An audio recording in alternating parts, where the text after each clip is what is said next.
মায়ার নবী বলে আমি ঘুম থেকে উঠছি, উঠা আয়েশার ঘুম যেন ক্ষতি না হয়।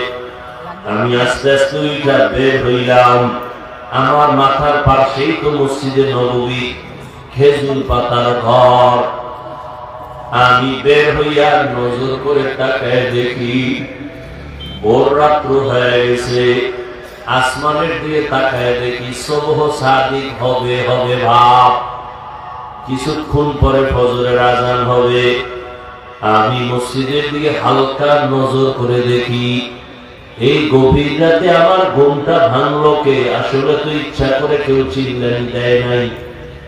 নবীজি দেখেই চোখে পানি আসছে, সাধারণ কোন ব্যক্তি না। নবী বলেন আমি তাকাইয়া দেখি আমার হাতের সাহাবী, জান্নাতি সাহাবী আবু বকর নামাজে দাঁড়ায় দাঁড়ায় কান্না করতেছে। আমি অপেক্ষায় থাকলাম। আবু বকর নামাজ শেষ করিয়া যখন কান্না বন্ধ করেছে, আমাকে দেখা পাগলের মতো হয়ে গেছে। আবু বকরকে নবী বলেন, আবু বকর আপনি নামাজে কাঁদছেন? বলে হ্যাঁ। কেন? আপনার কান্নায় আমার ঘুম ভেঙে গেছে। আবু বকর বলেন ইয়া রাসূলুল্লাহ, বলেন মাফ করে দিন, আমি ইচ্ছা করে কান্নার আওয়াজ দেই নাই। আপনি কাঁদছেন কেন নামাজে? আবু বকর বলেন ইয়া রাসূলুল্লাহ, আমি কান্না করেছি হাসরের ময়দানে মালিকের আদালতে কেমনে দাঁড়াবো সেই ভয়। আল্লাহর নবী বলেন হে আবু বকর, 10 জন সাহাবা জান্নাতের টিকিট পাইছে, এর মধ্যে তো আপনি প্রথম। আপনি আবার জান্নাতের টিকিট পাইয়া কেন কান্না করেছেন? আবু বকর বলেন হে পয়গম্বর, যে আল্লাহ খুশি হইয়া জান্নাতের টিকিট দিয়েছে, ওই আল্লাহ যদি আবার আমার কোন কারণে বেজার হয়, টিকিট ক্যান্সেল হয়ে যেতে পারে, এই ভয়ে আমি কান্না করি। ও নবী, আপনিই তো বলছেন কিয়ামতের ময়দান বড় কঠিন হবে, যেদিন নারী আর পুরুষ সবাই উলঙ্গ দাঁড়াবে। ওই দিন সূর্যটা নিচে নেমে আসবে। সূর্যের গরমে গুনাহগারের মাথার মগজগুলো ভাতের মারের মতো ঘুরবে। মাটির জমিনটা সূর্যের গরমে তামা হয়ে যাবে। জাহান্নামের আওয়াজে হাসরের ময়দানটা থরথর করে কেঁপে উঠবে। ওই সময় নবী আপনিই তো বয়ান করেছেন কিয়ামতের ভয়ানক বয়ান। ওই বয়ানে আপনি নিজেও কান্না করিয়া বলছেন কিয়ামতের দিন নবীদের কোনো গুনাহ নাই, তারাও কান্না শুরু করবেন। একদিকে সূর্যের গরম, অন্যদিকে জাহান্নামের আওয়াজ, অন্যদিকে আবার আল্লাহ রাগান্বিত হইয়া আওয়াজ দিবেন লিমানিল মুলকুল ইয়াউম লিল্লাহিল ওয়াহিদিল কাহ্হার। ও নবী, আপনি তো বয়ান করে বলেছেন আল্লাহ যখনই আওয়াজটা দিবেন হাসরের ময়দানটা গরম, থরথর করে কেঁপে উঠবে আল্লাহর রাগান্বিত আওয়াজে। মানুষগুলো বেহুশ, নবীরা যাদের গুনাহ নাই তারাও কান্না করবেন। কি উপায় হবে তাদের? ও রহমতের নবী আদম নবী কাঁদবেন, উম্মতের কথাও ভুলিয়া যাবেন। ঈসা নবী কাঁদবেন, মুসা নবী কান্না করবেন, ইব্রাহিম নবী কান্না করবেন। ওই সময় যদি আমার আল্লাহ ডাক দিয়ে কয় আবু বকর, আমি তোমাকে জান্নাতের টিকিট দিছি, বলো আমার আদালতে কি আমল নিয়ে আসছো? আমি যদি বলি আল্লাহ নামাজ নিয়ে আসছি, রোজা নিয়ে আসছি, তেলাওয়াত নিয়ে আসছি, আল্লাহ যদি বলে আবু বকর আমি যেইভাবে তেলাওয়াত চাইছি ওইভাবে তেলাওয়াত তুমি করতে পারো নাই, আমি যেইভাবে নামাজ চাইছি ওইভাবে তুমি নামাজ আদায় করতে পারো নাই। আল্লাহ তখন তো রাগ হইয়া যদি বলে আবু বকরের সব আমল বরবাদ, আল্লাহ যদি অর্ডার করে জাহান্নামের ফেরেশতারা আবু বকরের হাতে পায়ে জাহান্নামের শিকল লাগাও, ওই দিন আমার উপরে কি হবে রে নবী? দুনিয়াতে সূর্যের গরম সহ্য করতে পারি না, জাহান্নামের গরম আমি কেমন করে সহ্য করব? একটা মশার কামড় সইতে পারি না, জাহান্নামের আযাব কেমন করে সহ্য করব? একটা বেতের বাড়ি সইতে পারি না, হাসরের ময়দানে আল্লাহর আযাব কেমনে সহ্য করব? ও আমার কলিজার বাবারা, ও পর্দার আড়ালের মা বোনেরা, আমার কলিজার যুবক বাবারা, আমি তোমাকে কিন্তু এতক্ষণ যত বয়ান করছি একবারও বলি নাই আমার মতো টুপি লাগাও। আমি একবারও বলি নাই আমি কওমি মাদ্রাসায় লেখাপড়া করেছি, তোমরাও স্কুল কলেজ বাদ দিয়া মাদ্রাসায় যাও, একবারও বলি নাই। আমি তাবলীগের লাইনের সন্তান, তোমাকে একবারও বলি নাই বাবা তাবলীগে যাও। আমি পীরের মুরিদ, একবারও বলি নাই তুমি পীরের কাছে যাও। বরং আমি তোমাকে সাপোর্ট দিয়া যাইতেছি, আমার মতো সাপোর্ট তোমাকে কোনো বক্তারা দেয় না, জানি না কেউ দেয় কিনা। আমার জানা মতে কোন বক্তাই যুবকদেরকে এই পরিমাণ সাপোর্ট দেয় না। আমি চ্যালেঞ্জ দিয়া বলি, ও যুবক বাবা, স্কুল ছাড়িও না, কলেজ ছাড়িও না। আমি তোমাকে কলিজা দিয়া দোয়া করে গেলাম, স্কুলে পড়িও, কলেজে পড়িয়া ডাক্তার হও, ইঞ্জিনিয়ার হও, প্রফেসর হও, তুমি একজন ব্যবসায়ী চাকরিজীবী হও। মাদ্রাসায় যাওয়ার দরকার নাই, মাদ্রাসায় আমাদের আলেমের অভাব নাই, হুজুরের অভাব নাই, ছাত্রের অভাব নাই। আমার দেশে এখন অভাব আদর্শ ডাক্তার নাই, আদর্শবান ইঞ্জিনিয়ার নাই, আদর্শবান এসপি নাই, ডিসি নাই। আজ আমার দেশে যদি আদর্শবান ডাক্তার থাকতো, এসপি ডিসি থাকতো, চেয়ারম্যান মেম্বার থাকতো, নামাজিওয়ালা, এই দেশে ওলামায়ে কেরাম মানুষের কোরআনের বয়ান করতে কোনো হারামখোরের অনুমতি লাগতো না। ও আল্লাহর বান্দা, তুমি স্কুলে পড়ো, কলেজে পড়ো, কোনো বাধা নাই। অনুরোধ করে বলছি, কেউ কলেজ ছাড়বা না, বরং তুমি ডাক্তার হও, ইঞ্জিনিয়ার হও, প্রফেসর হও, ব্যবসায়ী হও, চাকরিজীবী হও। তবে আমার ছোট একটা দাবি, তুমি খবরদার বেয়াদব হইও না। বলবা হাফিজ ভাই বেয়াদব হইও না, কথার ব্যাখ্যা কি? ব্যাখ্যা হলো, 3 জায়গায় বেয়াদবি করবা না, তাহলে মরার আগে তোমার জীবন শেষ হয়ে যাবে। মরণের কালে পানি দেওয়ার মতো কাউকেও তুমি কাছে পাইবা না, খুব সাবধান। বিবেকের কাছে কথাগুলো রেখে যাই, মনে রাখি ওরে বাবা। 1 নাম্বার, মা বাবার সাথে খারাপ আচরণ করবা না। শিক্ষকের সাথে 2 বেয়াদবিমূলক আচরণ করবা না। 3 আলেমের সাথে বেয়াদবিমূলক আচরণ করবা না। যদি মা বাবার সাথে বেয়াদবিমূলক আচরণ করো, আর মা বাবায় যদি কষ্ট পাইয়া বলে, আহ এটাই তোর জন্য একটা আগুন, এই আগুন যদি তোর কপালে লাগে তোর জীবন ধ্বংস।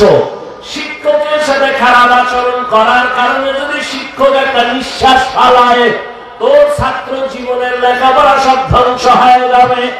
আলেমের সাথে খারাপ আচরণ করার পরে যদি একটা নিঃশ্বাস দেয়, তোর জীবন ধ্বংস হবে। অতএব মা বাবার বেয়াদবি নিও না, শিক্ষকের সাথে বেয়াদবি করে বরদোয়া নিও না।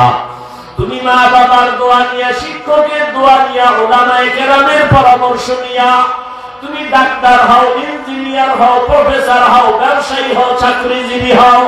দেখবা তুমি ডাক্তার হলো তোমার জীবন ধন্য হবে, ইঞ্জিনিয়ার হলো তোমার জীবন ধন্য হবে। এবার তাকাইয়া দেখো যুবক বাবা, তোমার মতো বহু যুবক জীবনে মাদ্রাসায় পড়ে নাই, জেনারেল লাইনে পড়ে, স্কুলে পড়ে, কলেজে পড়ে, চাকরি করে, ব্যবসা করে, র্যাব, আর্মি, পুলিশ, বিডিআরের চাকরি করে, ডাক্তার, প্রফেসর, ইঞ্জিনিয়ার, 5 ওয়াক্ত নামাজও পড়ে আছে না নাই? বলো তুমি কেন পারো না রে বাবা? তোমার মতো যুবক রাস্তায় গাড়ি চালায়, নামাজ ছাড়ে না, বলো তোমার কপালে কার বরদোয়া লাগছে? তুমি কেন পারো না রে বাবা? তোমার মতো যুবক কৃষি কাজ করে, নদীর মধ্যে মাছ ধরে, নামাজ ছাড়ে না। তোমার মতো যুবক ব্যবসা করে, নামাজ ছাড়ে না। বলো তুমি কেন পারো না? অবশ্যই তোমার কপালে না জানি কারো বরদোয়া লাগছে, গুনার কারণে বুঝি আল্লাহ বেজার হয়ে গেছে। ওরে আমার মাওলার কোরআনটারে মিথ্যা মনে করিও না।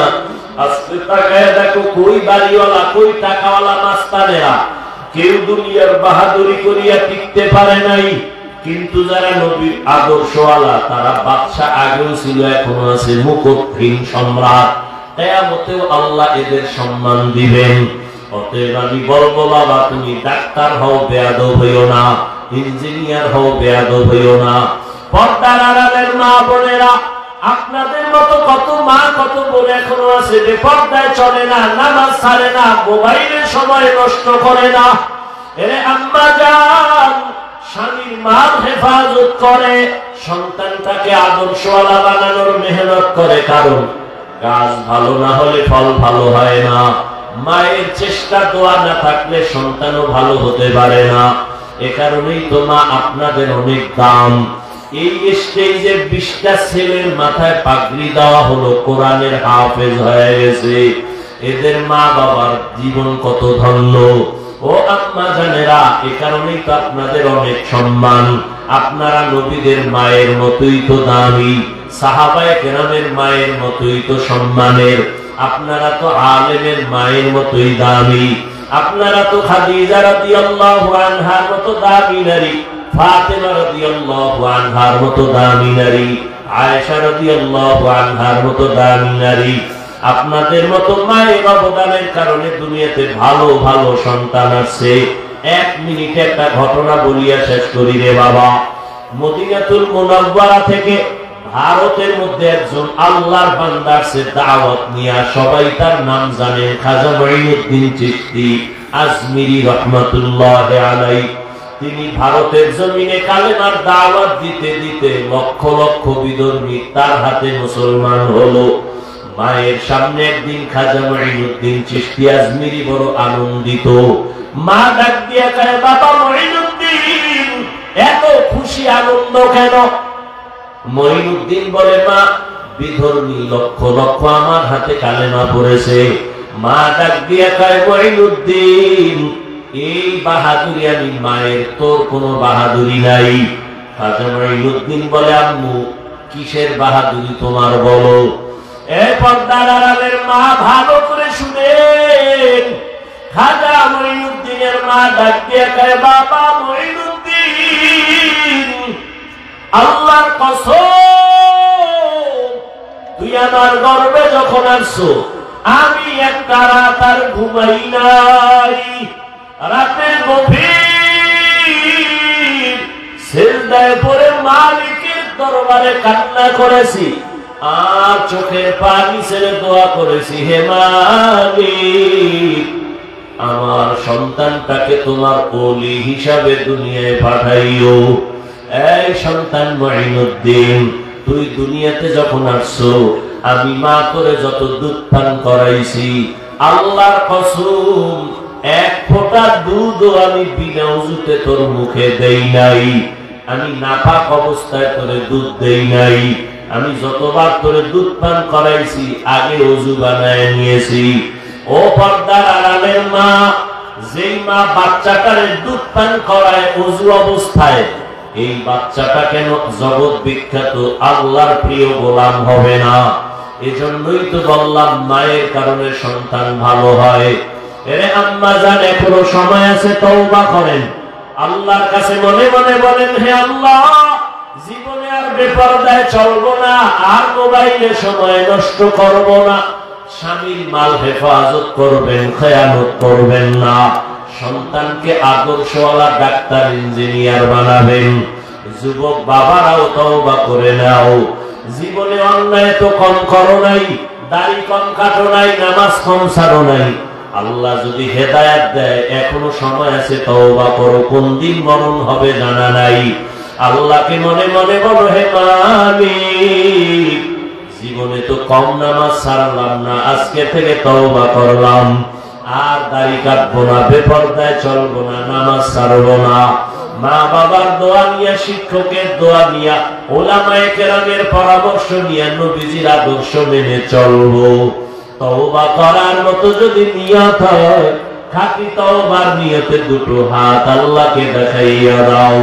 আয় আল্লাহ, হাতগুলো কবুল করে নেন, তওবা কবুল করে নেন, তওবার উপরে মজবুত হইয়া চলার তৌফিক দান করেন, আমিন।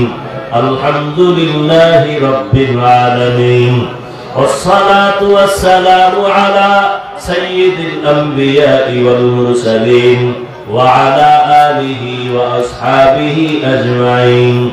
يا أرحم الراحمين، يا أرحم الراحمين، يا أرحم الراحمين، رب ارحمهما كما ربياني صغيرا. اللهم إنك عفو كريم تحب العفو فاعف عنا. اللهم إنا نسألك رضاك والجنة ونعوذ بك من سخطك والنار. খুদার মালিক, কুদরতের নজর দিয়া তাকাইয়া দেখেন ওলামায়ে কেরাম, মুরব্বী, হাজী সাহেব, কত ব্যবসায়ী, চাকরিজীবী, আমার কলিজার যুবক বাবারা, ছাত্ররা হাত তুলেছেন, পর্দার আড়ালে কত মা বোনেরা হাত তুলেছেন। আয় আল্লাহ, আমরা সবাই গুনাহগার, জাহান্নামের আসামি। তওবার নিয়তে হাত তুলেছি, আর গুনাহ করব না, আর দাড়ি কাটবো না, নামাজ ছাড়বো না, বেপরদায় চলবো না। ও আল্লাহ, তওবার নিয়ত করেছি, গুনাহ নিয়ে কবরে যেতে চাই না। একটা মশার কামড় দিলে রাতে আর ঘুম হয় না, একটা বেতের বাড়ি সইতে পারি না। গুনাহ নিয়ে কবরে গেলে জাহান্নামের আগুনের গরম, ওই দুই পাশের মাটির চাপ কেমন করে সহ্য করবো? ও আল্লাহ।